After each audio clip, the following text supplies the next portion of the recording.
Bonjour. Bonsoir en fait. Bienvenue à cette séance publique d'information sur le projet de parc éolien de Gros-Île. Euh, Ce soir, je comprends qu'on est dans une communauté entièrement anglophone, avec un statut bilingue. Je le comprends très bien. Par contre, par respect des obligations gouvernementales qu'on doit suivre en étant un organisme gouvernemental, cette séance sera entièrement en français.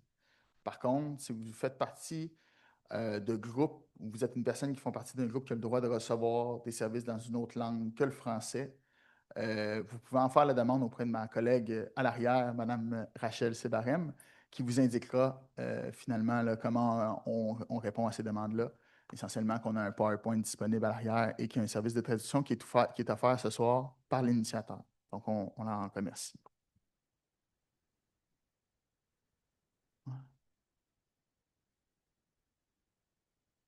C'est des traducteurs professionnels. Fait que, ouais. Moi, je suis les traducteurs professionnels. On m'a dit que ça pouvait se faire. Donc, ce soir, on est présent pour votre séance publique d'information. Donc, l'idée ce soir, c'est de vous permettre de vous informer sur le projet, de pouvoir poser votre question à l'initiateur de projet, mais également de vous informer sur votre droit citoyen de pouvoir faire une demande, si vous le souhaitez, d'examen public sur le projet. Puis, je vais vous expliquer ça un peu plus tard durant la séance.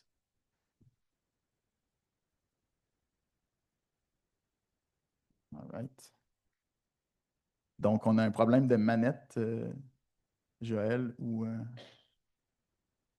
ce ne sera pas bien long, il y a une petite erreur, un petit problème technique.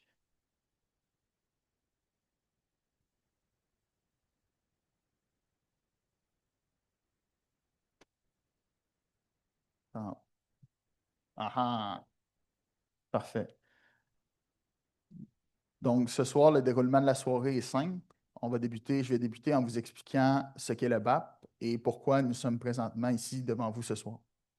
Par la suite, je vais céder la parole aux représentants de l'initiateur pour qu'ils puissent nous faire une présentation de leur projet durant une vingtaine de minutes.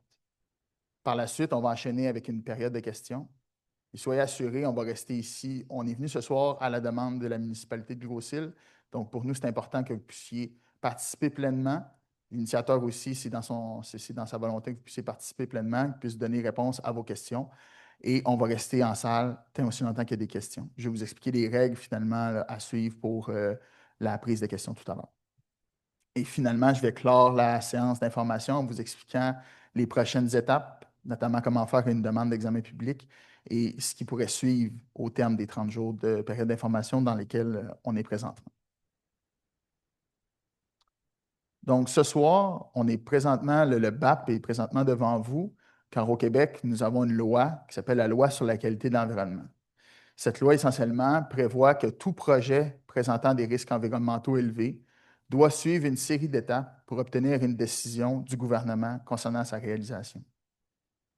Donc, cette série d'étapes s'appelle la procédure d'évaluation et d'examen des impacts sur l'environnement.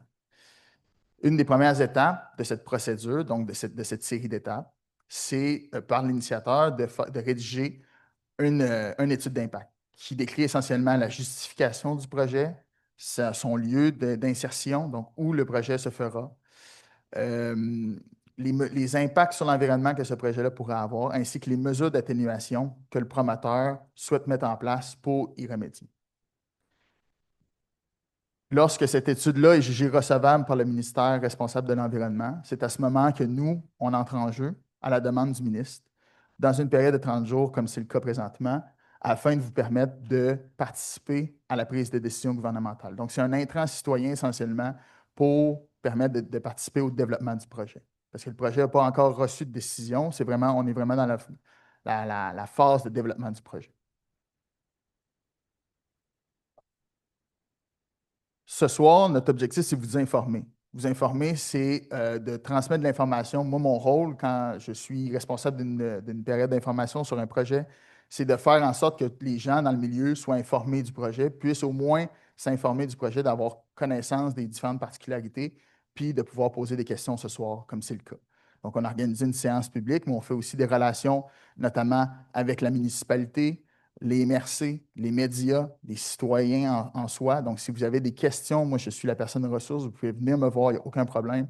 vais pouvoir vous répondre à vos questions dans la limite de ce que je peux répondre essentiellement, parce que moi, je m'occupe du BAP, mais je ne peux pas répondre à vos questions concernant le projet. C'est vraiment pour ça qu'on a invité le promoteur ce soir. Vous permettre de vous informer, c'est aussi vous rendre les documents disponibles. Donc, considérant l'enjeu linguistique ce soir, il y a, vu les personnes qui peuvent avoir accès à ces documents-là pourront consulter le résumé de l'étude d'impact. On a quelques copies que vous pouvez consulter sur place et je suis sûr que si vous allez voir l'initiateur, il va pouvoir justement vous transmettre ce document-là qui est public, qui fait partie du développement du projet. Donc, dans ce cas-ci, on a ouvert un centre de consultation à la bibliothèque Jean Lapierre, mais les documents en langue française sont aussi disponibles sur le site web du BAP et sur le registre des évaluations environnementales. Comme je vous l'expliquais, vous informer, c'est aussi de vous informer sur votre droit citoyen. Donc, votre droit citoyen, c'est de pouvoir demander, si vous le souhaitez, que le BAP réalise un examen public du projet. Puis je vous expliquer plus tard là, en quoi ça consiste, un examen public. C'est une consultation publique essentiellement. Oh. Bon, je skip ça. Donc, essentiellement, le BAP, si j'ai à résumer ce que c'est un organisme public et impartial. Donc, c'est bien important de le mentionner. On est impartial. Nous, on relève du ministre responsable de l'Environnement, mais on est impartial. Nous, on agit à la demande du ministre. On est indépendant, donc on fait les choses de notre côté. Mais on a toujours un mandat qui est donné par le ministre. Donc, dans ce rôle-là d'impartialité, notre mission, c'est d'éclairer la prise des décisions du gouvernement en remettant des constats et des avis, donc des recommandations adressées au ministre. Nos différents rôles, c'est d'informer la population, comme on le fait ce soir et comme on tente de le faire durant une période d'information publique, à travers tous les moyens qui sont à notre disposition. Lors d'une consultation publique, le rôle du BAP s'étend. Il y a la consultation, donc consulter les gens, ça veut dire recueillir leurs questions et leurs opinions concernant le projet. La commission a aussi le rôle d'enquêter, donc d'analyser le projet au regard des principes de développement durable. Donc, ces principes de développement-là durable sont enchâssés dans une loi du Québec. Si vous allez sur Google, que vous faites la recherche principes de développement durable Québec, vous allez tomber sur la loi qui va vous permettre justement de consulter ces 16 principes-là. Et finalement, le dernier rôle du BAP, c'est d'aviser le ministre des recommandations concernant le projet au regard de l'analyse du développement durable, mais aussi des préoccupations citoyennes dans un rapport. Donc, ça, c'est tout à l'étape de la consultation publique. Puis, présentement, on est à la période d'information, donc c'est un peu plus tôt.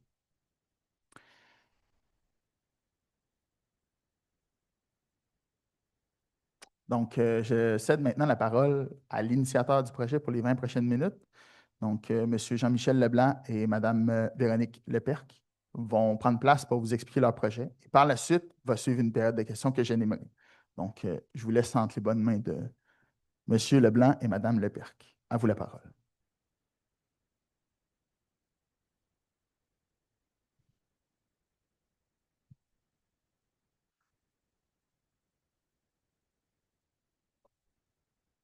Hi everyone, good evening. Bonjour tout le monde. Nous sommes très heureux d'être là à Grosse-Île ce soir afin de vous présenter le projet le parc éolien Grosse Farm. Je travaille pour Gilbert Renouvelable et j'ai Renouvelable comme gestionnaire des opérations pour Dune du Nord, les deux turbines éoliennes entre ici et Pointe-Loup, et je suis là avec NGA Renouvelable, l'équipe de Jacques Gauthier et Maxime Gilbert. Ils sont là en salle avec nous. Et également notre partenaire du projet, Alliance de l'Est, M. Simon Deschênes. Et également, il y a notre expert de PASCA Environnement, Véronique Leperc. Nous l'avons mandaté de faire toutes les évaluations de l'impact environnemental du projet. Cela vous sera présenté ce soir. On va essayer de vous présenter les diapositives en anglais. Je vais faire la présentation en français. Alors, vous pouvez écouter la traduction. N'hésitez pas à la présentation de poser des questions.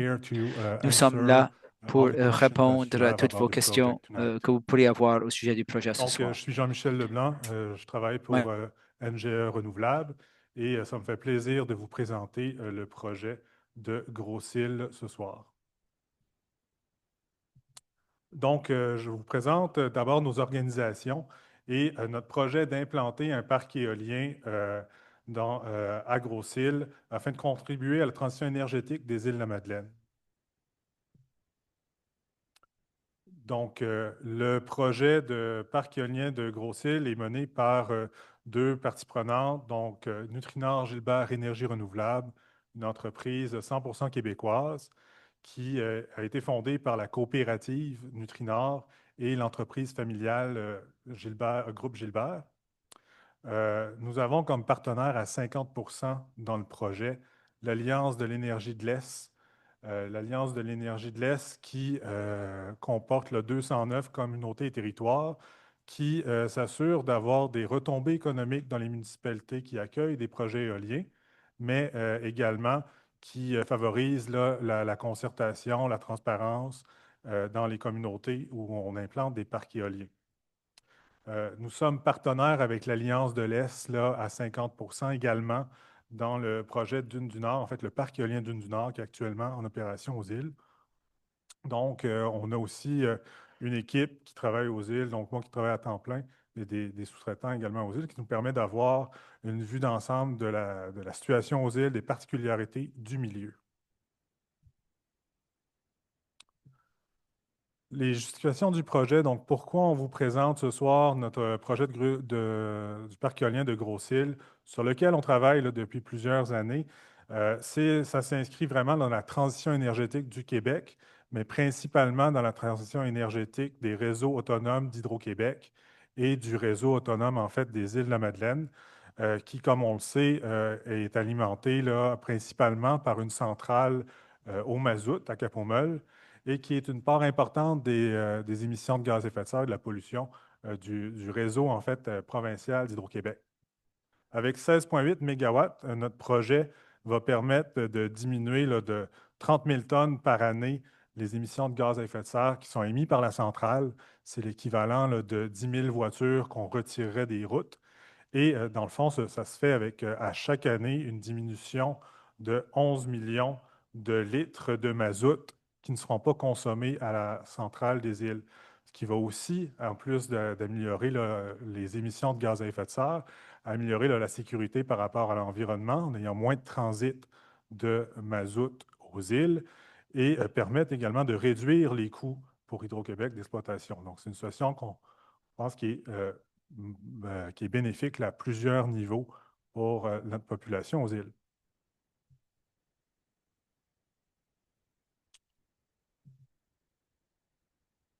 Le projet qu'on vous présente ce soir, donc c'est un projet qui vise à répondre à un contrat qu'on a avec Hydro-Québec de 16,8 mégawatts. Donc, c'est un projet de 4 éoliennes pour lequel nous avons étudié 7 sites potentiels qu'on va vous présenter dans quelques instants. C'est un projet qui est sur les terres, à la fois des terres publiques qui sont sous gestion de la communauté maritime et des terres privées de Mine-Sélène. Donc, on a aussi sur ces terres-là 11,3 hectares de terres qui pourraient être affectées avec les 7 sites au total. Donc, je vous présente maintenant l'endroit qui est visé pour le parc éolien de Gros-Île. Donc, c'est un projet, on voit complètement au sud-ouest, en bas à gauche de la carte, le parc éolien actuel de la dune du Nord, les deux points complètement en bas à gauche. Et le site actuel, et on va zoomer dans quelques secondes pour vous montrer plus précisément.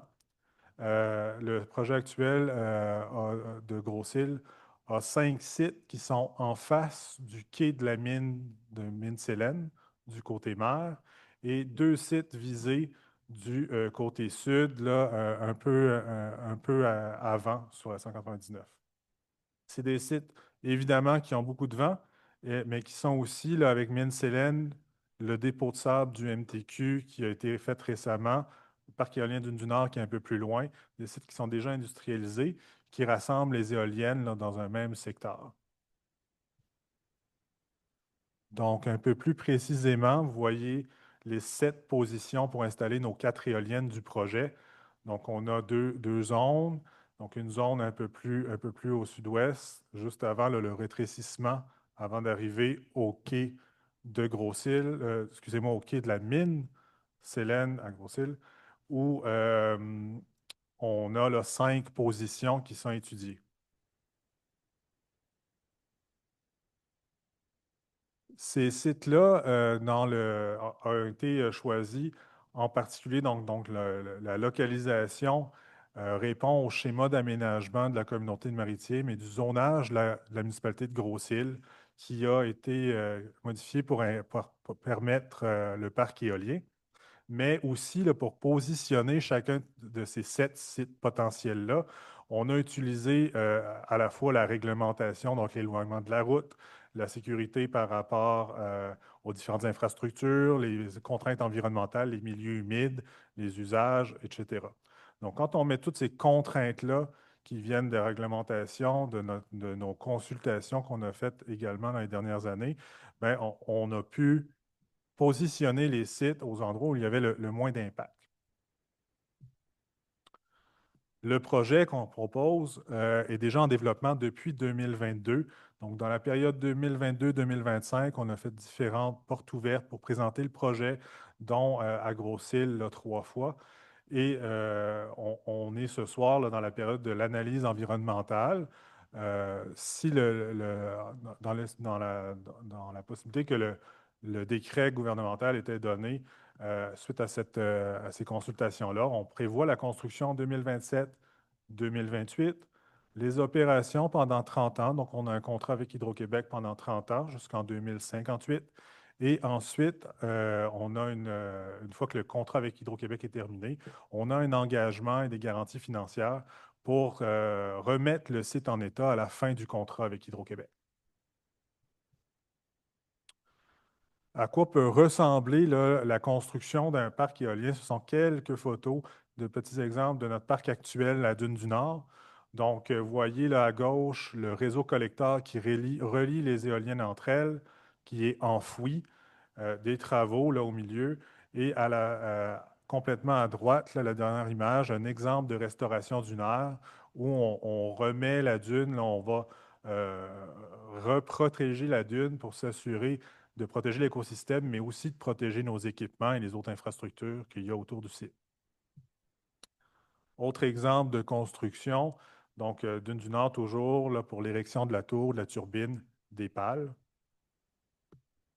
Je passe maintenant à la partie là, de l'étude environnementale, l'étude d'impact environnemental.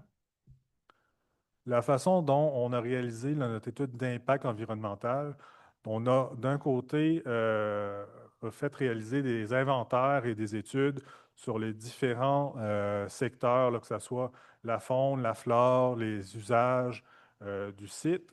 Et on a également, parallèlement à ça, fait des consultations locales avec le biais de porte ouverte qu'on est venu en 2022 et en 2023 à Gros-Île, donc 3 fois, et aussi avec une consultation des acteurs du milieu. Donc, il y a un comité de liaison qui est en place depuis 2019 avec le parc éolien de la Dune du Nord, qu'on a continué avec le projet de Gros-Île, qui inclut des acteurs du milieu, du secteur du tourisme, la municipalité des Îles-de-la-Madeleine, mais également la municipalité de Gros-Île, pour vraiment voir les enjeux qui pourraient être affectés par le parc, voir les impacts, donc, ou surtout trouver des façons d'avoir des mesures pour réduire au maximum ces impacts-là.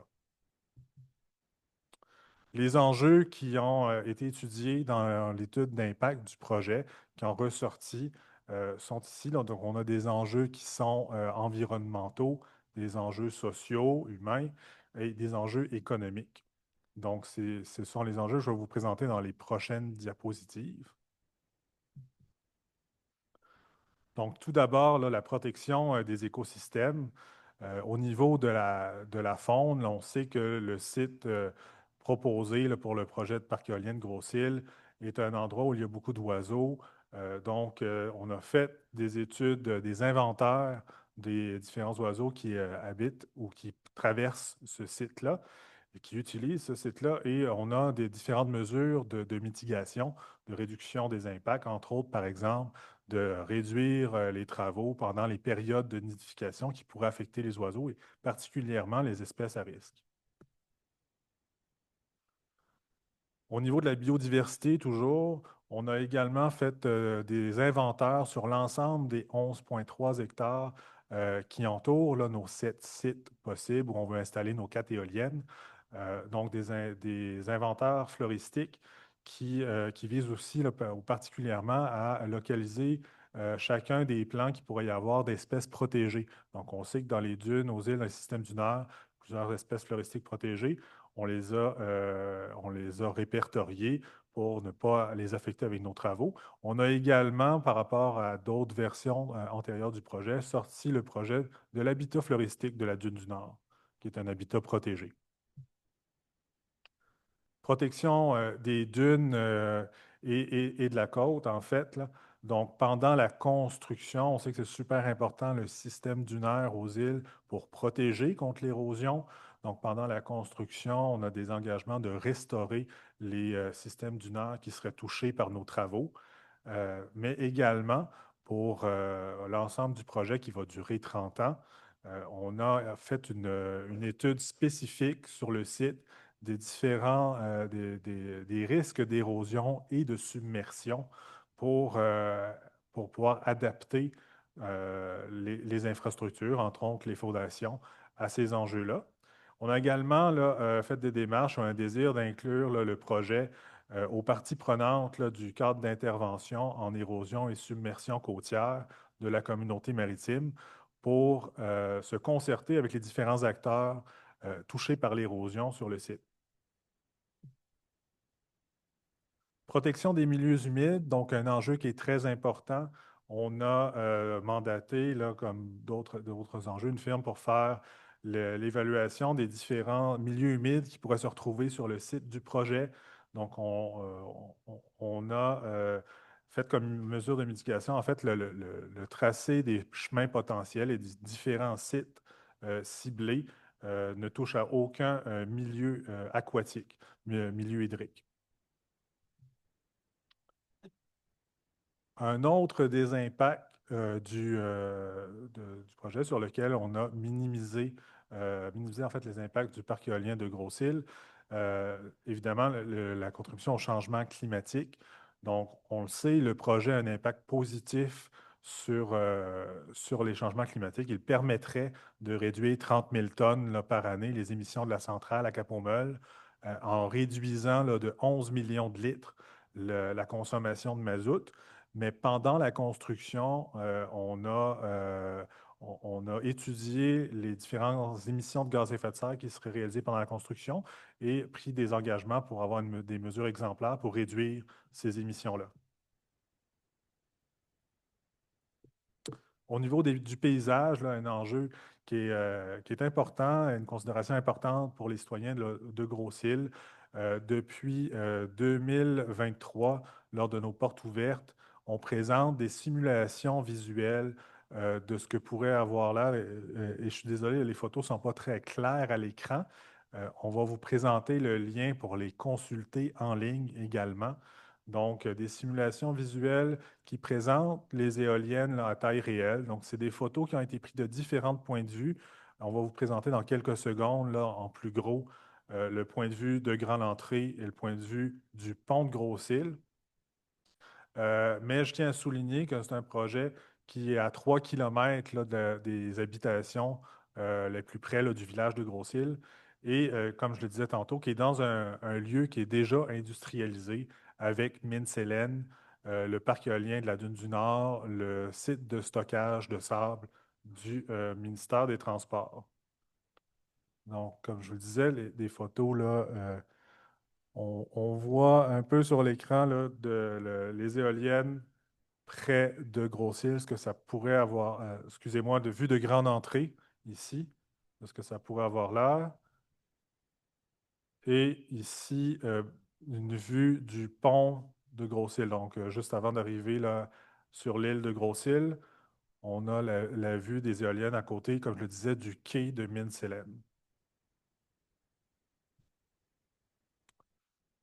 Le climat sonore, donc, c'est un impact, là, encore une fois, qu'on veut minimiser. Donc, on a pendant la construction des engagements pour respecter, évidemment, pendant la construction, toutes les réglementations par rapport au son qui a été mis et une surveillance, mais également pendant les opérations. Donc, vous voyez là à l'écran une carte du climat sonore qui a été réalisée avec des conditions de propagation de son maximale. C'est-à-dire que ce qu'on voit à l'écran, c'est dans une condition où il y aurait 7 éoliennes sur les sites. Chacun des sites, en fait, qui sont étudiés, ces éoliennes-là fonctionneraient à une puissance maximale et il y aurait un vent idéal pour propager le son dans toutes les directions. Donc, on le sait, là, le son est pas mal affecté avec la direction du vent là, aux îles. Là, si on avait du vent qui emmenait ça partout, ça serait le maximum de son qu'on pourrait avoir. J'attire votre attention là, sur la partie vert pâle, qui est les premières habitations là, du secteur du village de Grosse-Île, et qui est en fait la couleur vert pâle qui correspond à un son au maximum en bas de 40 décibels. 40 décibels, c'est un son qui correspond à une conversation à voix basse ou un chuchotement là, dans une salle. Le maintien des usages, donc il y a différents usages sur le site, mais un qui est très important, c'est évidemment là, la continuité du lien routier avec la route 199.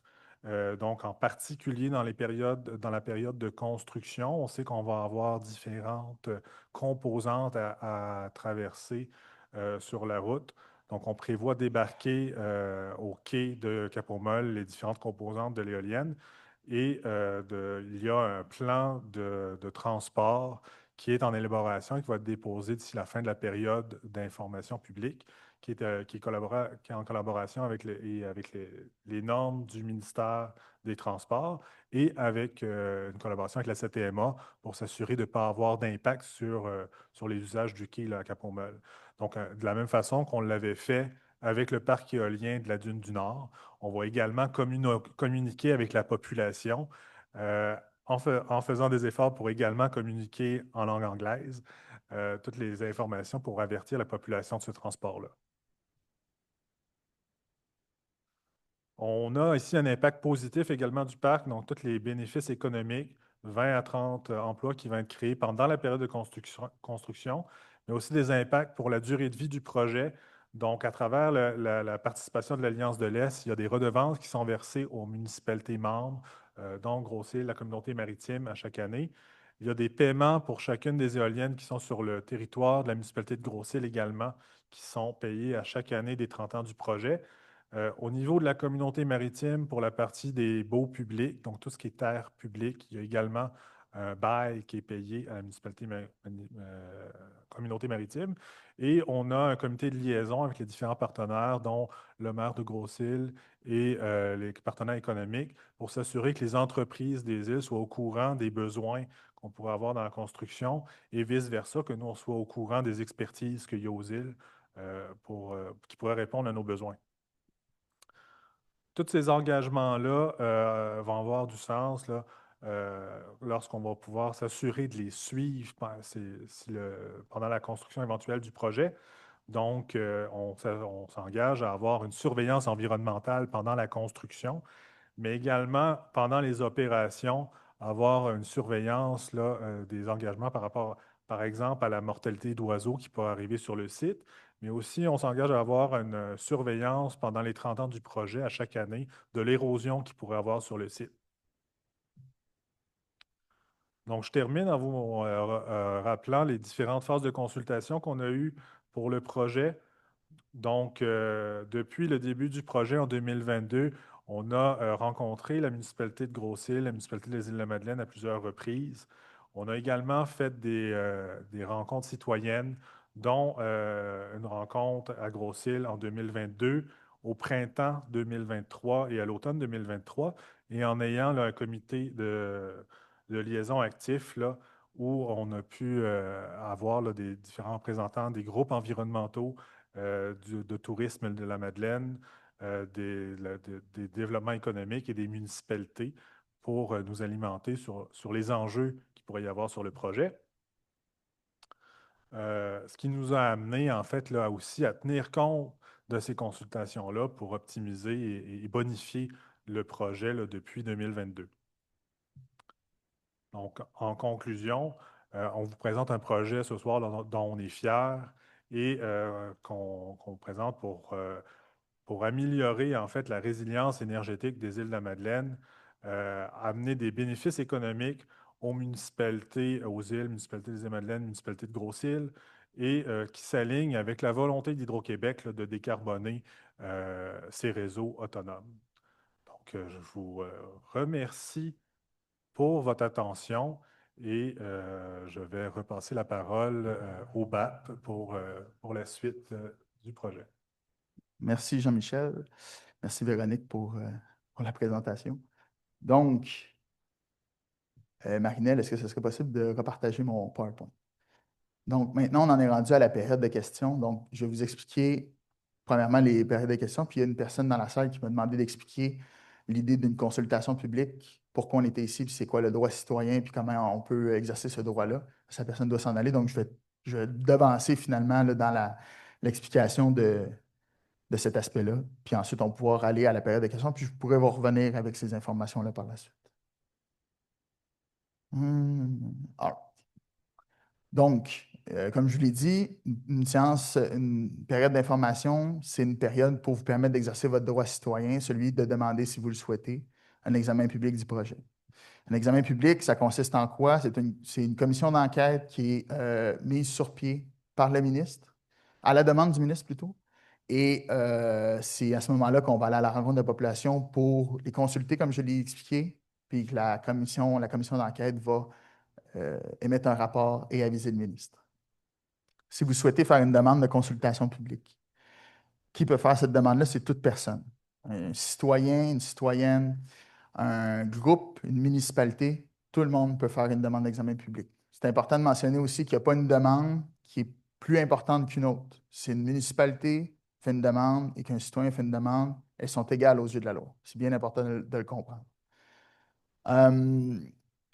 Que doit contenir votre demande? C'est deux choses. La première, vos motifs de demande, et votre deuxième, c'est votre lien par rapport au milieu touché. Donc, vos préoccupations, vos inquiétudes, vos questions font office de motif. Il n'y a aucun problème avec ça. Et l'intérêt par rapport au milieu, vous êtes une personne qui réside aux îles, vous avez un intérêt envers la filière éolienne. Bref, juste pour vous faire une image claire là, par rapport au projet. Votre demande, elle doit être adressée par la poste ou par courriel. Elle doit être adressée au ministre responsable de l'environnement. C'est bien important. Vous ne devez pas nous adresser la demande à nous, mais au ministre. Et la demande doit être adressée avant le dernier jour de la période d'information publique. Dans ce cas-ci, avant le 19 décembre prochain, à 23h59. Donc, ça, c'est pour faire une demande. Puis pour le reste de la consultation, le reste des suites, ça, je vais y aller par la suite. Je vais vous expliquer ça par la suite. Donc, pour la période de questions, ma collègue Rachel va se déplacer dans la salle pour aller à votre rencontre si vous avez des questions. Tout ce que vous avez à faire, c'est lever la main. On va permettre par tour de parole 2 questions. On va éviter les longs préambules. Je peux comprendre qu'un préambule vous aide à situer votre question. Il n'y a pas de problème, mais ça se peut que si votre préambule dure trop longtemps, que je vous arrête et que je vous demande votre question finalement. Toujours adresser les questions à moi. L'idée ce soir, c'est que je modère les échanges les questions et les réponses qui sont données par l'initiateur, mais bien évidemment que si le climat est serein, dans le respect, vous pourrez échanger directement avec l'initiateur, mais je suis toujours là pour un certain milieu finalement entre vous et l'initiateur. C'est ça mon rôle durant une séance d'information publique. Et dernière chose très importante, ce soir, c'est une séance publique d'information. Donc, l'objectif, c'est que vous puissiez vous informer, c'est que vous puissiez poser vos questions. Je comprends que certains ou certaines pourraient avoir des préoccupations, des opinions, des commentaires par rapport au projet. Je vous demanderai de les garder pour vous. L'idée ce soir, c'est vraiment de poser des questions. Si vous avez des opinions, des préoccupations, ce n'est pas la plateforme. La plateforme, ça va être par la suite, si vous faites une demande dans une consultation publique, ça sera à ce moment-là que vous pourrez vous exprimer sur le projet. Donc, ce soir, c'est vraiment une période d'information pour que vous puissiez comprendre certains aspects, mieux saisir d'autres préoccupations que vous avez. Bref, c'est une plateforme d'échange ce soir pour poser vos questions. Si vous avez des questions sur la fonctionnalité... Ah, puis oui, Dernière chose, si vous êtes une personne qui souhaitait adresser votre question en anglais, il n'y a aucun problème. Par contre, moi, de par mes obligations, je vais traduire l'essentiel en français. Et par la suite, je vais laisser la parole à l'initiateur qui répondra dans la langue de son choix. Et je crois je ne veux pas m'avancer, mais la réponse peut-être en anglais. C'est ce que j'avais compris ou.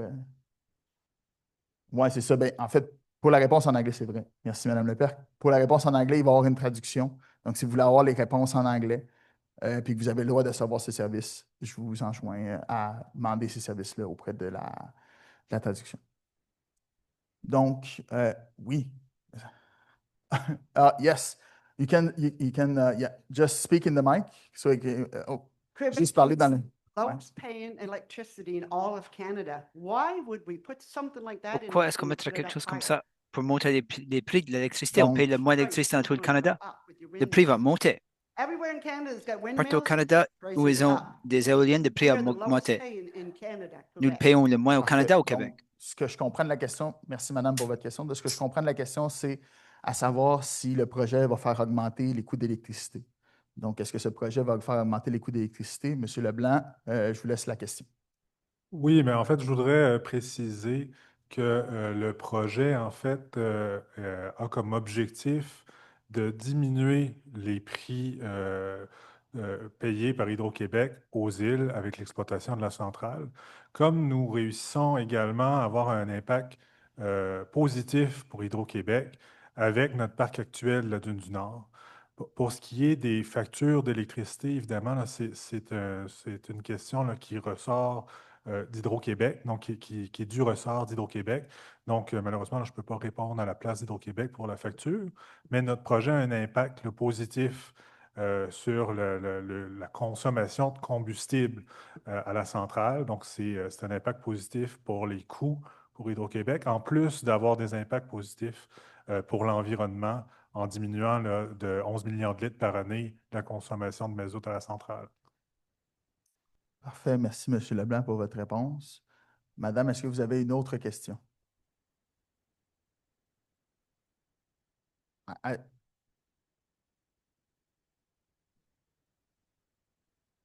Oh. On va passer le message. Donc, je comprends que Madame a mis son. Peut-être répéter la question, la réponse, M. Leblanc. Well, as I said, comme je viens de dire, notre projet, il y a un contrat avec Hydro-Québec, c'est réduire la consommation du mazout,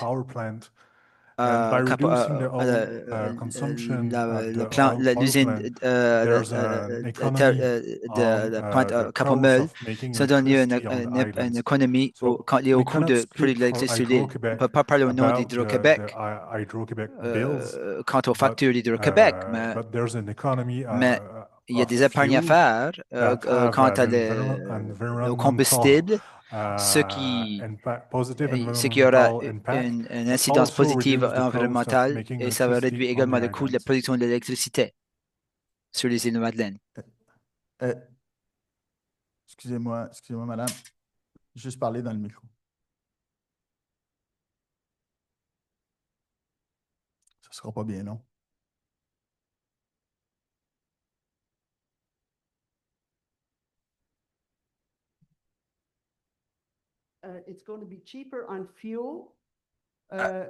Moins cher pour l'électricité, mais plus élevé pour le combustible. Je me demande si finalement ça va être moins cher pour l'électricité, mais plus cher pour le mazout. Est-ce que c'est ça que vous dites, M. Leblanc? Just to be clear, pour être clair, l'électricité produite par le parc éolien va réduire la consommation de mazout, ce qu'on appelle le bunker fuel, le mazout utilisé à Cap-Meul. On ne peut pas au nom d'Hydro-Québec quant aux factures, mais le projet aura un impact positif sur les coûts d'électricité pour Hydro-Québec quant aux îles de la Madeleine. En plus de l'incidence environnementale de ne pas consommer 11 millions de litres de mazout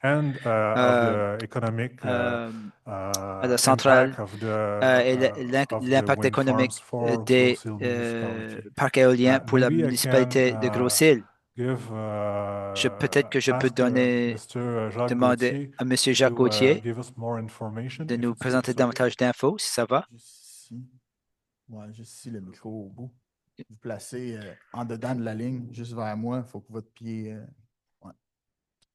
Exact. Monsieur Gauthier, allez-y avec votre réponse. Heureux d'être là. Bon de vous voir tous. La question et les commentaires sont préoccupés surtout Hydro-Québec. Il y a un représentant d'Hydro-Québec ici. Peut-être que vous pouvez vous identifier. Il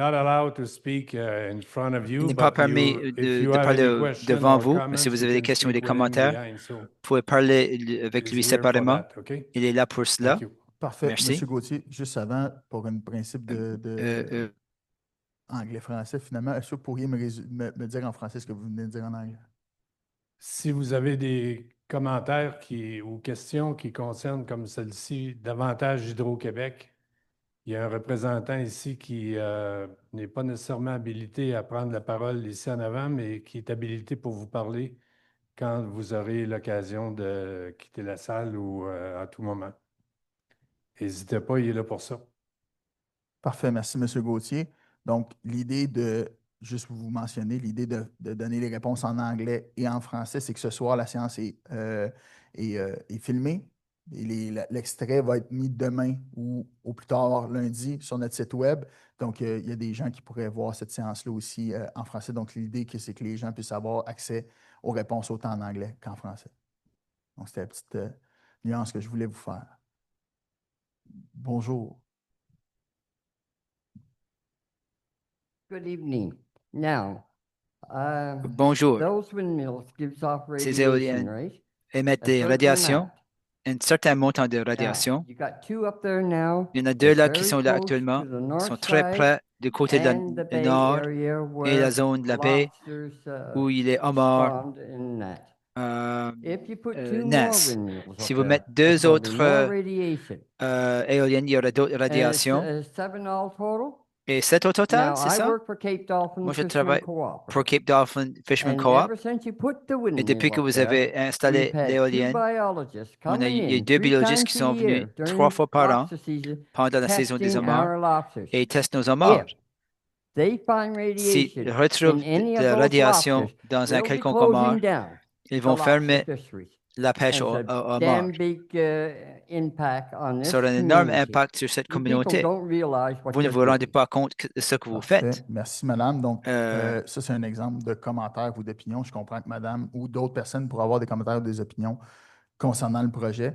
Madame expliquait justement par rapport à l'impact que ça pourrait avoir sur une activité dans la communauté, l'activité des homards. Donc, je comprends l'idée de vouloir émettre leurs préoccupations. Par contre, ce soir, on est vraiment là pour répondre aux questions. Si vous avez des commentaires ou des préoccupations, comme je l'ai expliqué, ça peut être un motif dans votre demande d'examen public si vous souhaitez d'en faire une. Donc, l'idée ce soir, c'est de permettre aux gens de s'informer, mais ce n'est pas un débat public ce soir. C'est vraiment une plateforme pour permettre aux gens de poser leurs questions par rapport au projet. De ce que je comprends, en fait, il y a une question quand même sur... Allez-y, voyez. Oui. Allez-y. Ben, en fait, je comprends qu'il y a un questionnement sur est-ce qu'on s'est questionné sur les impacts qu'il pourrait y avoir, là. On vous a présenté tantôt la carte d'impact sonore, mais évidemment, on a mandaté PESCA pour étudier là, les différents impacts que pourrait avoir le parc sur l'environnement. Donc, Mme Lepère pourrait peut-être nous préciser là, quels sont les différents impacts qui ont été étudiés ou les impacts que pourrait avoir le parc éolien sur la faune, la flore et éventuellement là, la vie marine, en fait. Oui. Oui, je comprends que la question était notamment sur les émissions de radiation pour les homards. Je voudrais rassurer Madame, effectivement, il y a des inventaires qui ont été faits au terrain, puis il n'y a aucune emprise du projet qui est prévue dans un milieu hydrique, donc aucun habitat aquatique, il n'y aura aucun travaux dans un habitat aquatique, aucun impact de prévu sur l'habitat aquatique ou sur le milieu hydrique. Donc, c'est ça, il n'y a aucun impact envisagé sur le homard. Parfait. Merci, monsieur Leblanc ou et Madame Leperc. Down and it goes out. You're not stopping it. Donc, l'idée de radiation, Look at that. Vous ne l'arrêtez mentionne, pas. a mentionné précédemment l'idée de radiation, puis elle mentionne encore une fois ici. Donc, je me permets de vous poser votre projet, est-ce qu'il émet des radiations? Est-ce qu'il y a un aspect de radiation impliqué finalement, là? Oui, ben, en fait, je pourrais demander à Mme Lepers de nous préciser là, s'il y a une expertise ou des différentes études qui ont été regardées ou qui pourraient indiquer qu'il y a des radiations, là, soit électromagnétiques, là, j'imagine, qui pourraient être émises par le parc éolien, là, si on a de l'information là-dessus. Il n'y a pas de radiation émise par les éoliennes. Les éoliennes vont émettre un bruit lors de la rotation. Ça, c'est quelque chose qui a été étudié, puis la carte a été présentée pendant la présentation. Mais non, il n'y a pas de radiation émise, puis pas de... Les études scientifiques, en fait, démontrent qu'il n'y a aucun impact connu des éoliennes sur la faune aquatique engendrée par des quelconques radiations. Parfait. Merci, M. Lemay. Merci, Mme Leperc. Merci, Madame, pour vos questions. Si vous avez d'autres questions, n'hésitez pas à relever la main. Ça va nous faire plaisir. Bonjour, Madame. Is this a done deal yet? Est-ce que c'est chose faite En ce encore? moment, la réponse est non. Okay. En ce moment, la réponse est non. Peut-être juste compléter. La réponse est non. En ce moment, on est dans le développement d'un projet. Donc, comme je l'ai expliqué précédemment, le projet fait l'objet d'une série d'étapes pour que le gouvernement prenne sa décision concernant sa réalisation. Ce soir, et dans la procédure, dans la série d'étapes, il y a une étape là, comme celle-ci qui est prévue pour l'intrant citoyen. Donc, permettre aux gens de s'impliquer dans la prise de décision gouvernementale. Et c'est exactement ce que... Donc, pour répondre clairement à votre question, non, le projet n'est pas accepté ou autorisé à l'instant. Okay. And another question is, why were they put in Amherst? Why did Alors, Amherst reject pourquoi them? pourquoi les a-t-on Excusez-moi, rejetés à Amherst? Excusez-moi, j'ai eu de And la... Avrobert? Désolé. Why was they À rejected Avrobert. in Avrobert? Pourquoi est-ce qu'on Donc- les a rejetés à Tell Avrobert? me that one. Parfait. Donc, Dites-moi, parlez-moi-en. Madame demande si, pourquoi finalement le projet se réalise à Gros-Île et non à Havre-Aubert, d'une certaine façon. Comme promoteur éolien, on travaille dans le cadre du schéma d'aménagement et du zonage qui sont mis en place par la communauté maritime et par la municipalité de Gros-Île.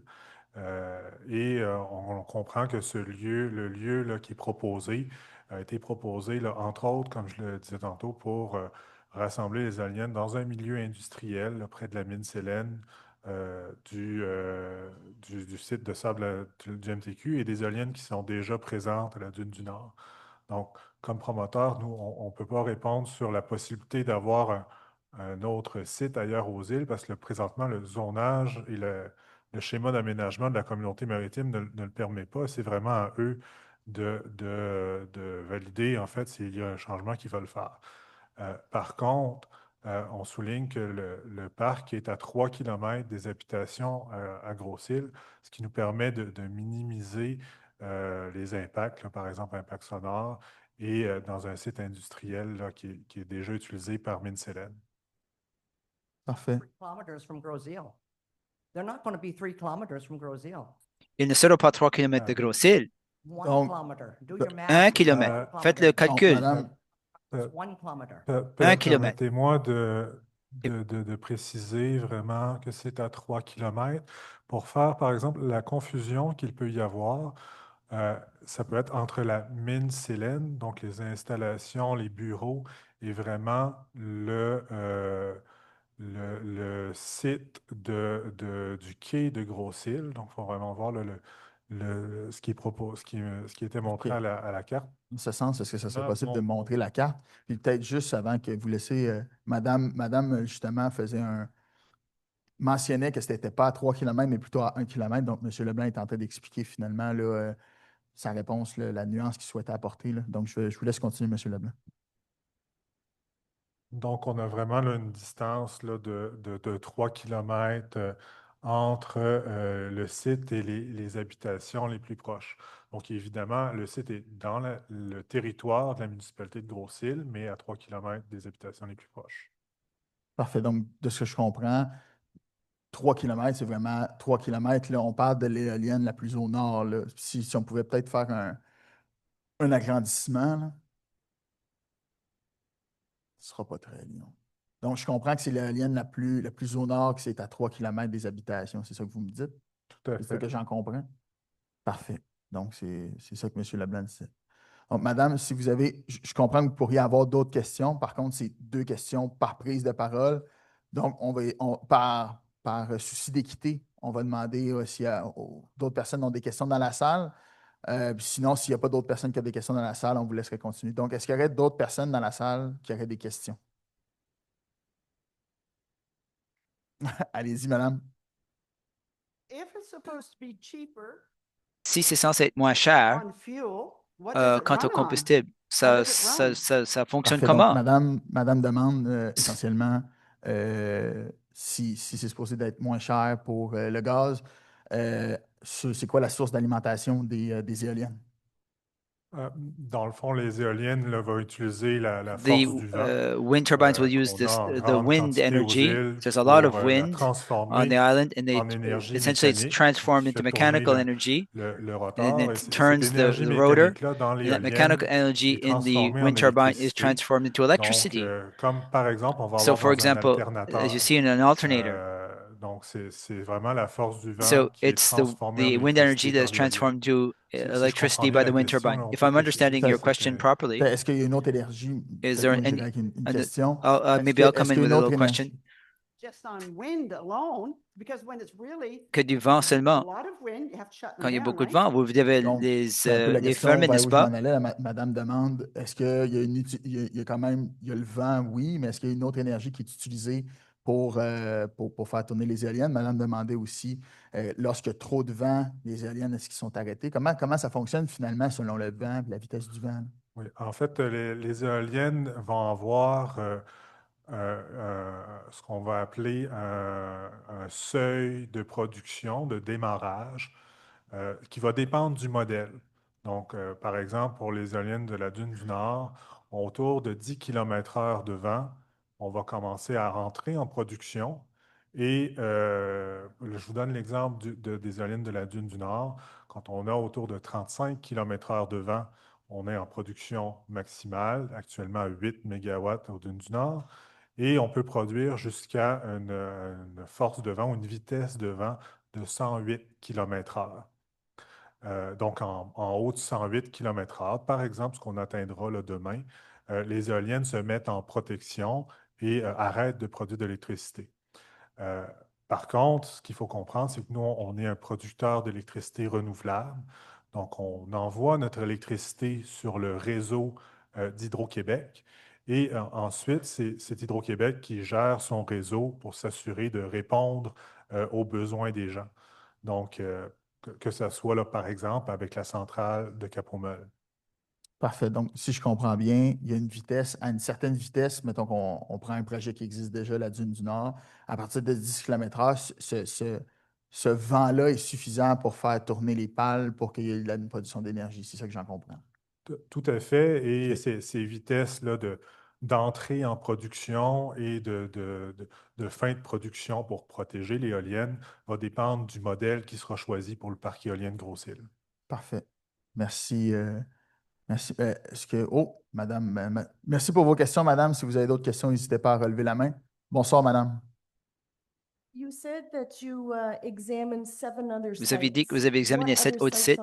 Quels sont les 7 autres sites aux îles de Madeleine que vous avez explorés quant à Donc, ces madame éoliennes? fait mention qu'il y a d'autres sites qui avaient été à l'étude pour ce projet-là. Est-ce que vous pourriez nous en dire davantage sur ces autres sites? Oui, en fait, pour préciser, c'est un projet de 4 éoliennes, mais nous avons 7 sites qui sont, dans le fond, est-ce qu'on peut peut-être remettre la carte? Ah, OK. On va juste mettre la carte à l'écran. Donc, quand on parle de sites qui sont étudiés, ce sont là, les carrés gris de Gray Square. Each are a site, a possible site for one of our 4 wind turbines. Chacun Donc, sur un c'est site un site là, d'une éolienne. sur lequel pourrait être l'une de nos 4 éoliennes. Parfait.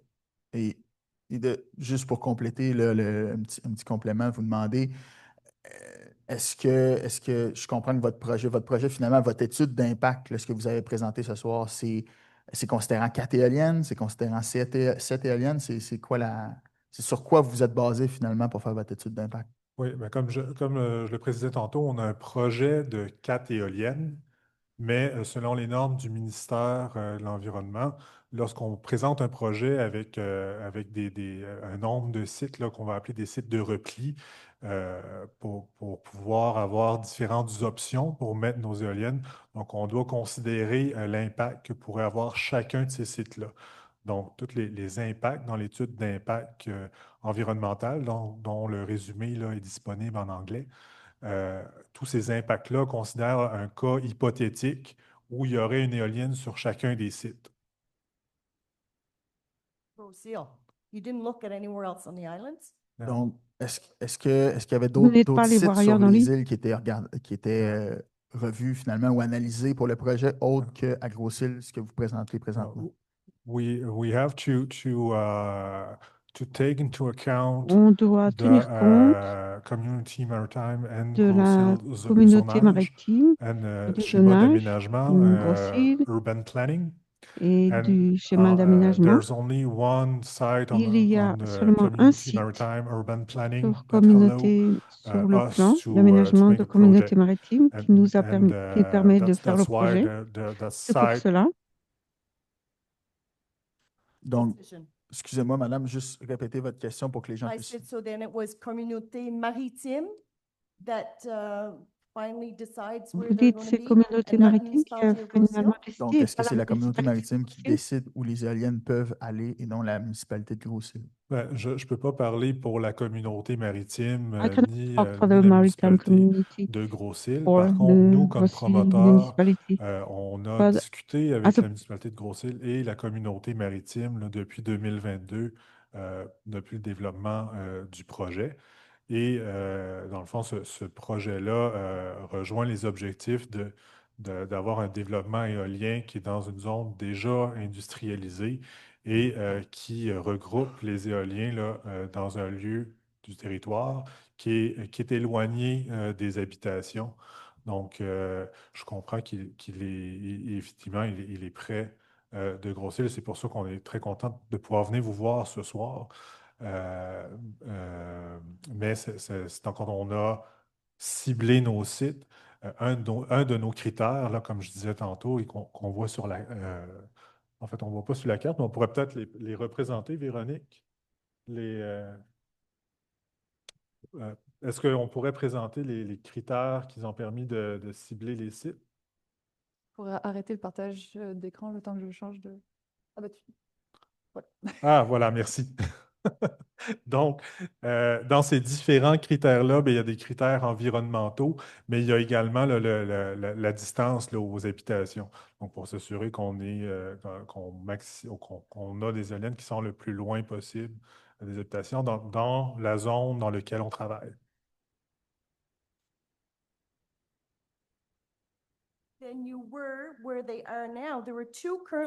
Et par rapport à là où ils sont maintenant, il y en avait 2 en ce moment sur l'île. Et cette carte, ça en montre que certaines qui sont bien plus proches des habitations que celles qui sont là. Et de plus, là où il y avait l'ancienne, avant Dune du Sud, ça, c'est celle qui est la plus loin de toutes les habitations. Je voulais savoir s'il y avait d'autres endroits sur les îles de la Madeleine, pas sur les territoires où là on a regardé pour les construire. Est-ce que vous avez regardé n'importe quel endroit en dehors des îles de la Madeleine avant de parler, avant, par exemple, le municipal, il avait fait des études ailleurs sur les îles de la Madeleine. Parfait. Donc, Madame Aurait demande fourni le finalement même vent. elle fait référence au parc de la Dune du Nord. La Dune du Sud, c'est le plus loin finalement que ça pourrait être des éoliennes, des habitations, à savoir si il y avait d'autres sites sur les îles qui avaient été regardés, autres que Gros-Île finalement, en dehors de la municipalité. Euh, En fait, ce n'est pas notre responsabilité comme promoteur de faire la réglementation. Donc, c'est vraiment une question pour la communauté maritime. Comme hier soir, il a été posé comme question par des participants dans la salle, est-ce que les éoliennes pourraient être sur l'île du Havre-Robert? C'est vraiment une question qui doit être traitée par la communauté maritime, la municipalité des Îles-de-la-Madeleine, la municipalité de Gros-Île également. Par contre, dans le site actuel de la Dune du Nord, il est dans un habitat protégé. À l'heure actuelle, il n'est pas permis par le ministère de l'Environnement de faire d'autres éoliennes sur ce site-là. Donc, nous, on travaille sur le projet de Gros-Île, qui est par contre, contrairement au parc de la Dune du Nord, qui est sur le territoire de la municipalité de Gros-Île et qui va ramener des redevances annuelles à la municipalité pendant les 30 ans du projet. Donc, il y aura également là, des retombées économiques pour la municipalité de Gros-Île. Parfait. Merci, Madame. Je comprends que vous avez d'autres questions. On va juste essayer de faire le tour. On vous revient. Si vous avez d'autres questions, assurément qu'on va vous revenir. Est-ce qu'il y aurait d'autres personnes dans la salle qui auraient d'autres questions? Allez-y, Madame. Oh, il y a Madame aussi en arrière, donc on va commencer par vous. Allez-y. Okay. If there's a referendum and the population clearly votes against this, S'il y a un référendum et que la population vote contre, est-ce que vous pouvez dire oui ou non? Est-ce que vous Donc, Madame pourriez demande que s'il y avait un retirer sur référendum sur la réalisation de ce projet, est-ce que le projet s'est retiré? Elle vous demande de répondre par oui ou par non. Donc, j'essaie de traduire là, exactement ce que Madame a dit. Merci, Madame, pour votre question. Monsieur Leblanc. Ouais, ben en fait, nous, on ne peut pas répondre à une question hypothétique là, qui relève, par exemple, de la municipalité. Par contre, on est fiers d'avoir présenté le projet dès 2022 avec les sites actuels dès 2023 et d'avoir consulté la municipalité et d'avoir présenté de façon claire là, le projet depuis maintenant 2022, depuis 3 ans. Donc, c'est ce que je peux vous dire ce soir. Merci, Monsieur Leblanc. Madame, est-ce que vous aviez une autre question?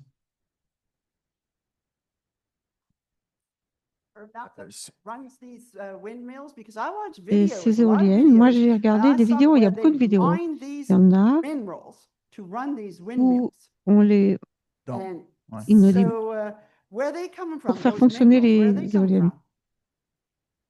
D'où ça vient? Vous avez la réponse à cette question. Je vais vous la poser par M. Leblanc, à savoir, il y a des minéraux qui sont extraits pour faire fonctionner ces éoliennes. Donc, est-ce que vous pourriez nous en dire plus sur ces minéraux puis où ils sont, d'où ça vient finalement? En fait, les composantes qui viennent des éoliennes vont dépendre des différents manufacturiers, des différents turbiniers qui produisent les éoliennes. Donc, nous, notre responsabilité comme promoteur, c'est de s'assurer que lors de la construction du projet aux îles, à Gros-Île, on minimise les impacts du projet et c'est ce qu'on souhaite faire avec l'étude environnementale qu'on a donnée à une firme indépendante et en mettant en place les recommandations là, qui sont là pour minimiser l'impact à Gros-Île. Par contre, ce qu'on sait avec le projet éolien qu'on présente, c'est qu'à chaque année, on va réduire de 11 millions de litres la consommation de la centrale de Cap-au-Mol, ce qui a un impact là, vraiment majeur sur l'environnement, mais aussi sur la sécurité aux îles en réduisant de 11 millions de litres aussi le transport de ce mazout-là dans le golfe autour des îles. Donc, j'aurais peut-être je vais demander, donc je comprends que la provenance des minéraux, est-ce que vous en avez l'information avec vous ce soir? Ben, en fait, la provenance du minéraux va dépendre du fabricant de l'éolienne. Donc, selon le fabricant, les minéraux peuvent venir de différents endroits dans le monde. Donc, non, je n'ai pas cette information Parfait. parce que cette information-là dépend de chacun des équipements qui seront mis dans le plan. You have to use fuel. So you're not Il saving faut on pollution, you're utiliser not saving on du the combustible, environment. donc vous It's économisez the same pas with sur fuel. la Whether it's pollution, vous electricity consommez or go encore get du the minerals. combustible, que Donc, ce soit madame l'électricité pose des la question minéraux. finalement qu'il va y avoir de l'énergie, il va y avoir de l'essence essentiellement là, qui va être utilisée pour extraire ces minéraux-là. Donc, moi, ce que ça m'amène à. Merci, madame, pour votre question. Je vais essayer de faire un petit chemin dessus, à savoir l'empreinte carbone, l'impact total de la construction de ces éoliennes-là. Ça représente quoi? Puis, est-ce que vous êtes capable de nous le comparer avec quelque chose qui pourrait nous être tangible finalement ce soir? Oui, ben en fait, la responsabilité du producteur éolien dans l'étude d'impact, c'est d'évaluer l'impact carbone à partir de la construction. Donc, c'est quelque chose que nous avons fait dans le projet et je vais passer la parole à Mme Lepère dans quelques secondes qui pourra nous présenter l'étude de l'impact carbone du projet. Par contre, si vous voulez plus d'informations sur l'impact carbone des éoliennes, il existe des documents, entre autres, sur le site d'Hydro-Québec qui peut vous donner cette information-là. Mais comme promoteur, nous, on doit s'assurer dans notre projet, dans la construction, de suivre l'impact carbone et c'est vraiment ça qui est dans notre cours. Donc, peut-être, Mme Lepère, vous pourriez quand même donner un peu plus d'informations sur l'impact carbone lors de la construction du projet? Oui, c'est ça. L'étude d'impact contient une étude complète basée, donc qui répond aux exigences du ministère de l'Environnement, basée sur le guide de quantification des émissions de gaz à effet de serre. Donc, le calcul des émissions de GES qui vont être produites pour la construction du parc éolien, à partir du moment où les composantes arrivent au port, vont être transportées sur le site, que le parc va être construit. Et pendant les 30 ans d'exploitation du parc, toutes ces émissions de gaz à effet de serre-là ont été entièrement quantifiées, puis tous les calculs détaillés sont disponibles dans l'étude d'impact. Donc, c'est ça. Pour vous donner un comparatif chiffré, on a considéré dans ces calculs-là la variante avec le maximum d'éoliennes hypothétiques, donc avec comme si cette éolienne allait être construite. Donc, considérant cette éolienne construite pendant les 30 ans d'exploitation, il y a un total de 6200 tonnes équivalent CO2 qui vont être émises pour la construction et l'exploitation de ce projet. En comparaison, juste sur l'année 2017, les îles de la Madeleine, la consommation aux îles de la Madeleine, les émissions étaient de 242 000 tonnes équivalent CO2. Et puis, comme l'a dit dans sa présentation Monsieur Leblanc, c'est une économie de 30 000 tonnes équivalent CO2 qui va être réalisée grâce à l'énergie renouvelable qui va être produite par le projet et à l'économie en diesel qui va être faite. Parfait. Merci, merci Mme Lepère. Merci, Madame, pour vos questions. Madame à l'avant ici. Bonsoir.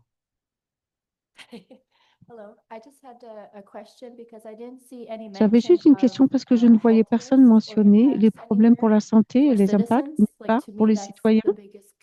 Pour moi, ça, c'est mon plus grand souci, je pense. Est-ce qu'il y a des possibilités d'effets pour la santé? Je sais qu'il y a le bruit, la vibration. Il semble que est-ce que ça a l'air d'être à une distance sécuritaire des citoyens, mais à part ça, est-ce qu'il y a d'autres risques? S'il y a des risques des Madame, éoliennes finalement pour la santé. Elle parle du bruit, de la vibration. Donc, je ne sais pas si vous pourriez plus largement là, parler des risques, l'étude des risques finalement des éoliennes pour la santé.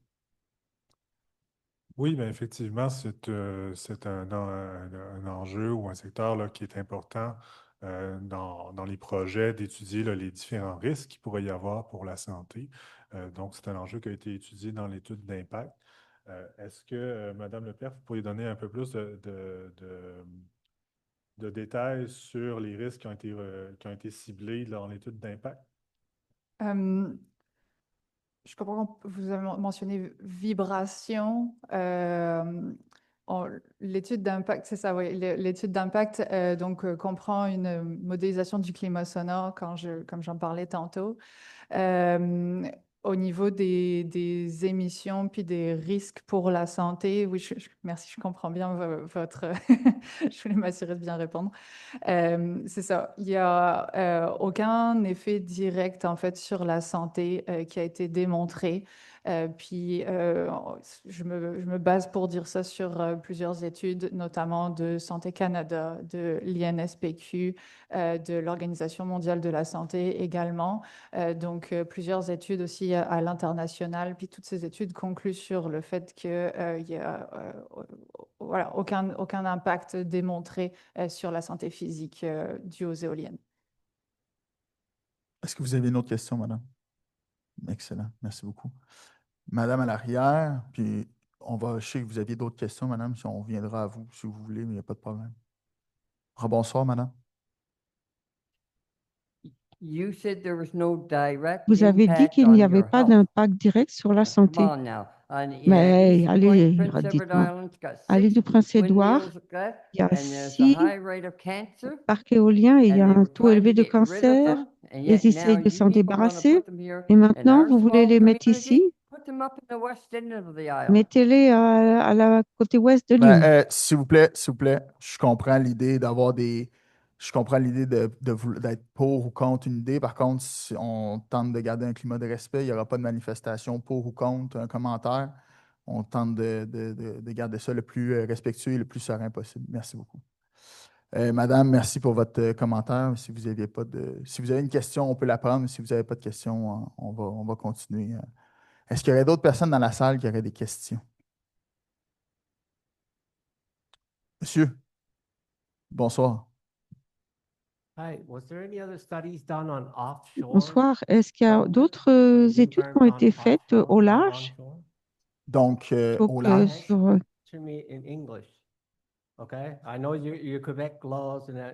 Je sais que vous avez ces lois du Québec. Je veux une réponse en anglais. Donc, monsieur demande s'il y a eu des études par rapport au projet au large et non sur la Terre. Et monsieur demande à être répondu en anglais. Donc, si vous pouvez le faire, je vous laisse la parole, monsieur Leblanc. Yes, I will answer in English, but oui, je vais répondre en anglais. Ask us to mais je vais vous demander de le répéter en français après. Je vais faire les deux. Donc, désolé, la question c'était à propos de savoir qu'il y avait une étude au large. Ce soir, on parle du projet que l'on a préparé à propos des besoins. Sorry, I'm searching my words. Désolé, je cherche mes mots. Les besoins d'Hydro-Québec. Donc, Hydro-Québec dit quels sont les besoins et on y répond. Donc, l'étude d'une option au large pour l'électricité pour l'île devra venir d'Hydro-Québec. On ne peut pas parler en leur nom. Et il s'agit vraiment, c'est Hydro-Québec qui peut étudier quel genre de production d'électricité sera la meilleure pour eux sur une base économique, l'impact environnemental, l'acceptabilité sociale. L'impact de l'environnement, je crois que je l'ai déjà dit. Donc, c'est vraiment une question pour Hydro-Québec. Après la réunion, vous pouvez parler à Stéphane, qui est ici d'Hydro-Québec. Il peut vous donner des renseignements Et s'il y a une possibilité d'option au large pour des Donc, je vais éoliennes. le dire en français. Merci, M. Leblanc. Donc, la question de est-ce que ça pourrait être étudié un projet de turbine extra-côtier, c'est vraiment dans la responsabilité d'Hydro-Québec de définir ses besoins, et définir quels sont les projets d'électricité qui peuvent mieux y répondre. Et donc, j'invite là, les participants, entre autres monsieur, à discuter avec Stéphane Thériault qui travaille pour Hydro-Québec, qui pourra expliquer là, quelles sont les différentes sources d'électricité qui ont été étudiées par Hydro-Québec et entre autres les options d'éoliens extra-côtiers. Merci beaucoup, M. Leblanc, pour votre réponse. Monsieur, est-ce que vous aviez une autre question? Yeah, where are the environmental studies on that you did on this area here or the other area? Where can we find them right Où now? est-ce qu'on peut trouver les études environnementales qui ont été faites? Environnementales, finalement, sur ce projet, c'est ça que je comprends, monsieur? Sur le projet présentement. Donc, toute la documentation est présente en français sur notre site web et sur le site du ministère responsable de l'Environnement, donc le registre des évaluations environnementales. Le promoteur a produit un résumé d'études d'impact en anglais, donc je suis assez sûr que si vous allez le demander, vous allez le recevoir. Nous, on en a des copies que vous pouvez consulter sur place. On les a à la disposition des gens qui en feraient la demande et qui peuvent recevoir ces services-là. Donc, c'est ce que j'expliquais tout à l'heure. Je sais que vous êtes arrivé un petit peu en retard. L'idée dans une procédure, monsieur, s'il vous plaît, je vais tenter de continuer la réponse. Donc, l'idée, c'est que dans une procédure comme celle-ci qui amène à une décision du gouvernement, une des premières responsabilités de l'initiateur de projet, c'est de rédiger un document qui explique son projet, les impacts sur l'environnement et les mesures d'atténuation qu'il prévoit mettre en place, ce qui était la présentation de ce soir. Et par la suite, le ministre nous demande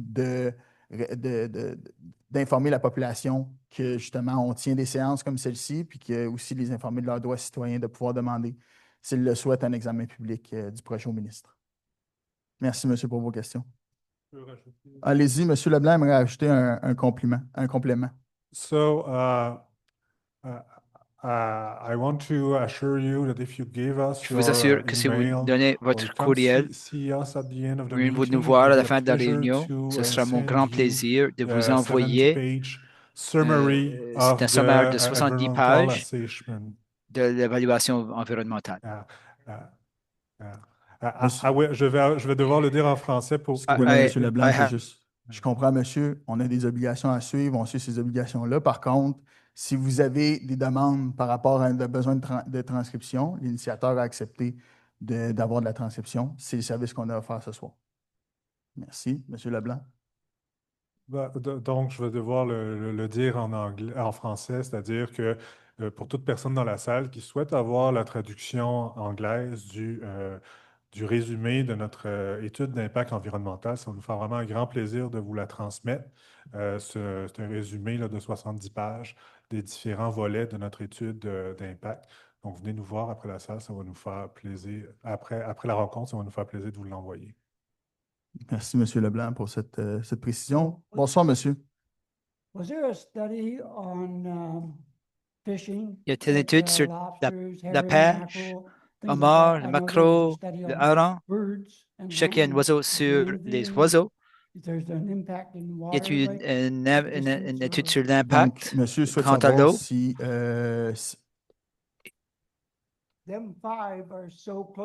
Ces cinq sont proches d'un sanctuaire à la gauche, un sanctuaire pour les homards.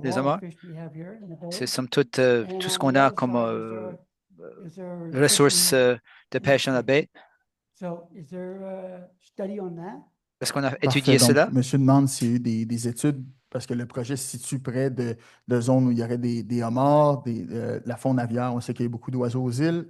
Il y a aussi l'activité de la pêche là, aux îles qui est assez importante. Donc, monsieur demande à savoir s'il y a eu des études par rapport finalement à l'impact du projet sur la faune en général, allons-y comme ça, là, parce que ça concerne plusieurs types de faune, là. Donc, puis si vous voulez y aller plus précisément, je vous laisse la parole. Oui, donc, comme on a précisé tantôt, le projet ne touche aucun habitat aquatique. Donc, il n'y a aucune emprise ou fondation des éoliennes qui touche un habitat aquatique. Madame Lepère, qu'est-ce que vous pourriez confirmer si vous avez là, pris connaissance d'études qui montreraient un impact potentiel des éoliennes sur les habitats aquatiques? C'est dans l'étude d'impact, il y a en effet des caractérisations qui ont été faites des milieux humides et des milieux hydriques. Donc, comme l'a dit Monsieur Leblanc, il n'y a aucune emprise du projet situé dans un milieu hydrique. Il n'y aura aucun travaux dans un habitat aquatique. Il y a tout de même des mesures à titre préventif qui ont été prises par l'initiateur. Donc, pour vraiment s'assurer de n'avoir absolument aucun impact sur les milieux hydriques.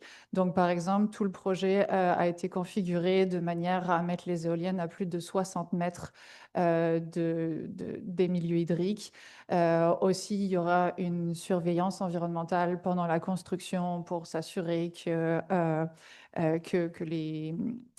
la machinerie est nettoyée, qu'il n'y a pas de déversement de quelconque manière, puis que ces distances-là sont respectées. Donc, l'étude d'impact conclut qu'il n'y a aucun impact dans les milieux hydriques. Donc, je comprends qu'il y aurait non plus, parce que vous parlez de milieux hydriques, monsieur parlait de la faune, donc juste pour revenir à l'essentiel de sa question, je comprends que ce que vous me dites, c'est que deux choses l'une, votre projet n'aurait pas d'impact sur est-ce qu'il y aurait de l'impact finalement sur les homards? Est-ce qu'il y a de l'impact sur la faune aviaire, par exemple? Parce que c'était un peu ce que monsieur mentionnait. Il mentionnait les homards, les poissons, la faune aviaire, donc peut-être préciser assez. C'est ça, je pense que je viens de répondre pour tout ce qui est Excellent. espèces aquatiques. Après, oui, concernant la faune aviaire, il y a des études particulières qui ont été réalisées, il y a des inventaires qui ont été faits au terrain. Il y a plus de 210 heures d'inventaires qui ont été réalisées uniquement pour les inventaires oiseaux, tout type d'espèces confondues, et puis différentes mesures donc, qui ont été prises par l'initiateur afin de limiter les impacts sur la faune aviaire, donc avec des mesures qui vont concerner toute espèce et des mesures aussi très spécifiques pour certaines espèces à statut particulier. Parfait. Monsieur, deuxième question? Est-ce que vous pourriez fournir la réponse en anglais? Oh, OK. Est-ce que ça serait possible? From the beginning, I guess. Yeah. Du début? OK. I thought you had the translation. Je pensais que vous avez la traduction. So as I said, there is Comme je vous l'ai dit, no footprint of the il n'y a aucune emprise du projet any water body of any dans kind. aucun So there is, milieu hydrique. No construction Il n'y a activity pas d'activité de construction in the water body. dans So we don't un milieu expect hydrique. any On s'attend à nul impact fauna. sur la faune aquatique. And the proponent also Et l'initiateur mitigation measures a pris des mesures d'atténuation afin de s'assurer que toutes les configurations du projet, que toutes les éoliennes et toutes les zones d'installation des éoliennes, en fait, sera d'une distance de 60 mètres de tout milieu, de tout plan d'eau, afin de s'assurer qu'il y a une bonne distance pour éviter tout impact potentiel. Et j'ai complété ma réponse. J'ai parlé d'un impact potentiel sur les oiseaux. Oui, encore une fois, nous avons fait beaucoup d'études, des inventaires sur le terrain quant aux espèces aviaires. On a fait plus de 210 heures d'inventaire sur le terrain quant aux oiseaux et toutes les espèces d'oiseaux, en fait, et également des inventaires précis pour les espèces d'oiseaux qui ont un statut spécial. Et toutes ces études-là se retrouvent dans l'évaluation de l'impact environnemental. Également, il y a également un engagement de réduire l'impact sur les oiseaux, afin de réduire les impacts sur toutes espèces confondues et également des mesures précises, des engagements précis quant à des espèces au statut protégé. Parfait. Merci, Mme Lepère, pour ces réponses en anglais et en français. Merci. Est-ce que vous aviez une autre question, monsieur? Ou ça répond? Parfait. Excellent. Est-ce qu'il y a d'autres personnes dans la salle qui auraient des questions? Donc, ça semble... Écoutez, allez-y, madame. On est là pour ça. Ça dure combien de longtemps, ces objets? Ça dure environ 30 ans. C'est ça la durée de vie, finalement, des éoliennes? Madame demande la longévité, finalement, du projet, ou la durée de vie du projet est évaluée, vous l'évaluez à 30 ans. Est-ce que c'est la durée de vie des éoliennes? Puis peut-être un peu plus loin, après 30 ans, qu'est-ce qui se passerait, finalement? Le contrat que nous avons auprès d'Hydro-Québec, c'est 30 ans. Après 30 ans, nous devons évaluer si un autre contrat sera accordé, étant donné la condition des éoliennes dans 30 ans, également l'état des lieux quant à l'érosion du site après 30 ans. Il y a la possibilité de faire ce qu'on appelle un repowering des éoliennes. Une fois que le contrat est terminé, on peut prolonger le contrat ou on change certaines composantes dans l'éolienne afin de prolonger la durée de vie utile. Pour l'instant, nous avons un contrat pendant 30 ans et nous avons un engagement à la fin du contrat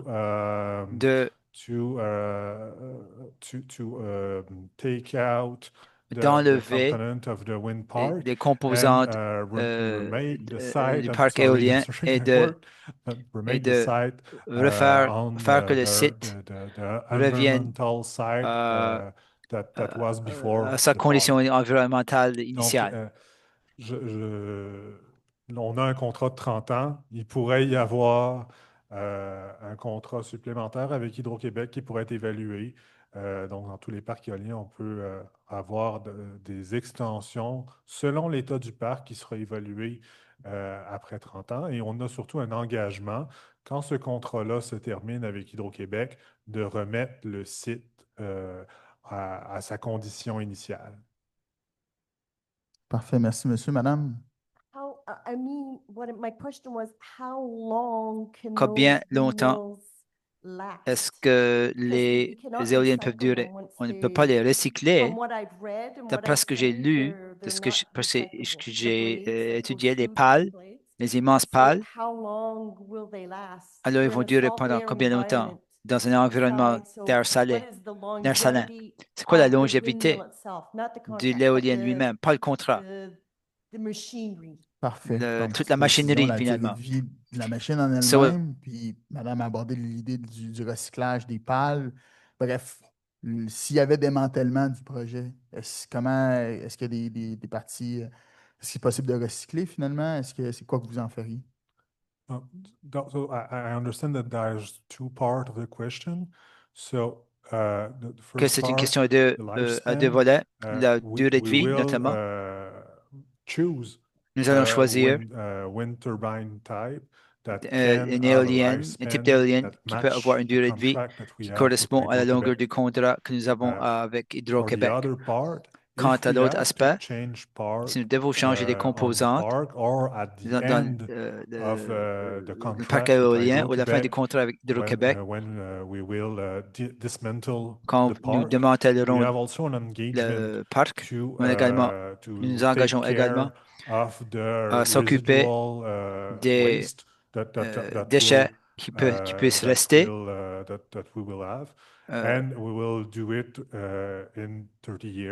nous le ferons dans 30 ans, selon les pratiques exemplaires dans l'industrie. Excusez-moi, madame, on va juste lui permettre de dire en français, puis ensuite on vient à vous, il n'y a pas de problème. Donc, il y a deux parties à la question. Est-ce qu'on va avoir des éoliennes qui ont une durée de vie suffisante pour le contrat? Oui, c'est un des critères qui va guider notre choix de turbinier, d'avoir un modèle qui nous permet de respecter notre contrat avec Hydro-Québec.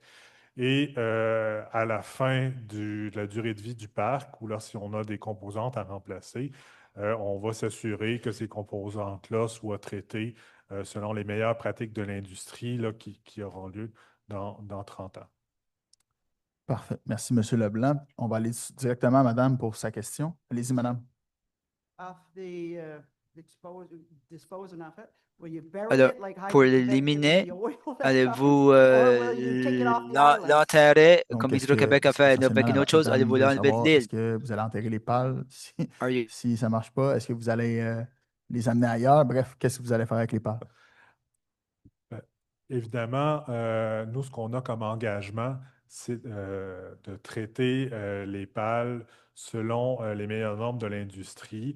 Donc, on prévoit qu'on aura éventuellement, à moins qu'il y ait des solutions qui se développent aux îles de la Madeleine d'ici 30 ans, on aura à traiter les parcs dans des installations spécialisées qui seront éventuellement là, au Québec ou ailleurs là, au pays, selon les meilleures normes de l'industrie. Nous avons un engagement financier dans le contrat avec Hydro-Québec de s'occuper des déchets résiduels et de s'occuper du démantèlement des parcs selon les meilleures pratiques de l'industrie. Entre nous, je ne pense pas que les installations de recyclage seront ici sur les îles, mais j'ignore lesquelles des facilités existeront sur l'île dans 30 ans. Si on doit les transporter vers des installations à l'extérieur des îles, on le fera selon les meilleures pratiques dans l'industrie. Est-ce que vous avez une autre question, madame? Non. Parfait. Est-ce qu'il y a d'autres personnes dans la salle qui auraient des questions? Allez-y, monsieur. Bonsoir. Peut-être qu'on peut demander le rapport de 70 pages. Tout le monde qui s'intéresse de l'avoir. On doit s'assurer que c'est traduit. Parfait. Donc, monsieur fait part qu'il y a des documents qui sont présents à la municipalité puis que toute personne qui souhaiterait en avoir une copie puisse y avoir accès finalement. Mais, excusez, on peut-tu aller à... Madame, bonsoir. C'était juste pour corriger sa question un peu. Il voulait juste savoir si, en fin de soirée, que moi, par exemple, je pourrais aller chercher une copie de l'étude environnementale pour me l'envoyer à mon bureau. Puis si les gens concernés sont intéressés à l'avoir, que je peux ensuite leur déposer ça par la suite. Je comprends. Désolé, je me suis trompé. C'est à savoir. Sorry, I made a mistake. Sorry.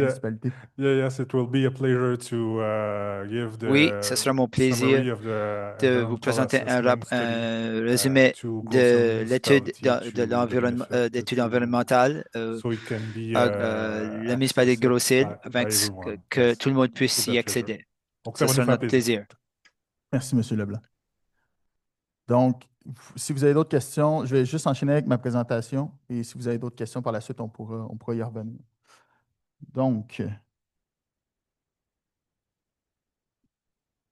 j'en reviens à comment faire une demande parce que c'est un aspect que j'ai expliqué plus tôt et je souhaite à vous le mentionner encore une fois. L'idée d'une période d'information publique, c'est de permettre aux gens de s'informer, mais aussi de s'informer sur leurs droits citoyens, celui de demander, s'ils le souhaitent, un examen public sur le projet.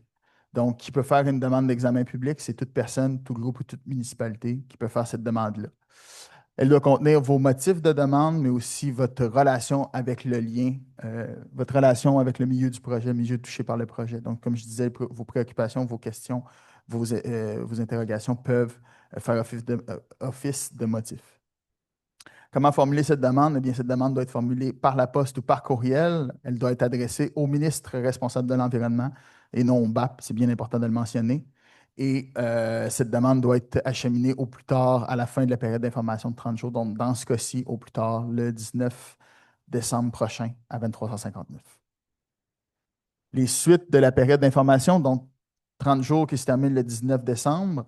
Par la suite, après le 19 décembre, nous, on va émettre un compte-rendu de la période d'information, les façons qu'on a prises pour informer la population, les différents liens, là, comme je l'expliquais, qu'on a pris là, pour permettre aux gens de s'informer sur le projet, de prendre connaissance du projet, mais aussi la séance, les préoccupations qui ont été soulevées autant hier à Fatima que ce soir à Gros-Île et en web diffusion. S'il n'y a aucune demande d'examen public qui est acheminée d'ici le 19 décembre, eh bien, le rôle du BAP se termine ici. Par contre, s'il y a une ou plusieurs demandes qui sont jugées recevables par le ministre, c'est à ce moment qu'il peut nous confier un mandat de consultation publique ou de médiation. Donc, vous avez les 3 types de mandats qu'on peut avoir qui vont permettre aux gens, dans la consultation publique, de s'informer, encore une fois, de venir poser des questions devant une commission d'enquête. Il y aurait des personnes, des ministères et organismes invités par la commission, parce qu'il faut savoir que la commission, elle, son mandat, c'est aussi de faire une analyse du projet et de faire des recommandations. Donc, elle aussi aura des questions à poser à certains ministères et organismes. Et l'initiateur sera présent également pour présenter son projet et répondre aux questions, encore une fois. La population va pouvoir aussi s'exprimer sur le projet, leurs inquiétudes, leurs opinions. Bref, ce sera à ce moment-là que ça sera possible de le faire. Par la suite, le BAP rédige un rapport durant son mandat. Au terme du mandat, le rapport est remis au ministre et au plus tard, les 15 jours suivants, le rapport est rendu public à la population et nous le communiquerons finalement là, à l'entièreté des personnes que nous avons décidé de rejoindre. Si vous souhaitez être informé de nos différentes activités, de nos différentes communications, je vous invite à nous laisser votre adresse courriel, puis je vais vous ajouter à la liste d'envoi avec plaisir.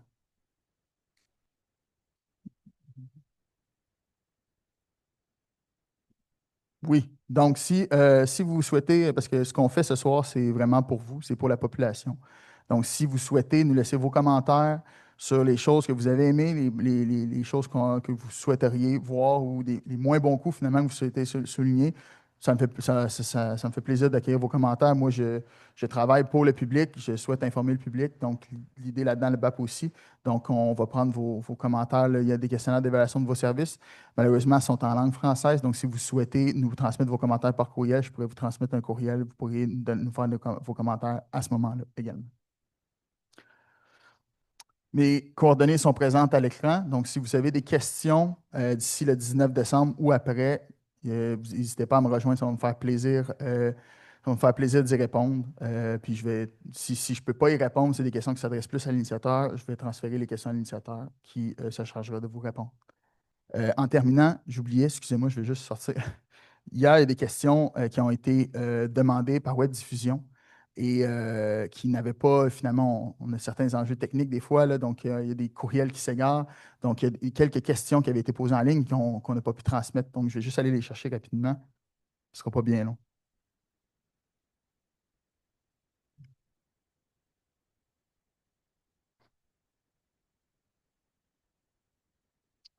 Donc, Madame Sylvie Leblanc, qui vit aux îles, voulait savoir comment serait géré le budget de démantèlement.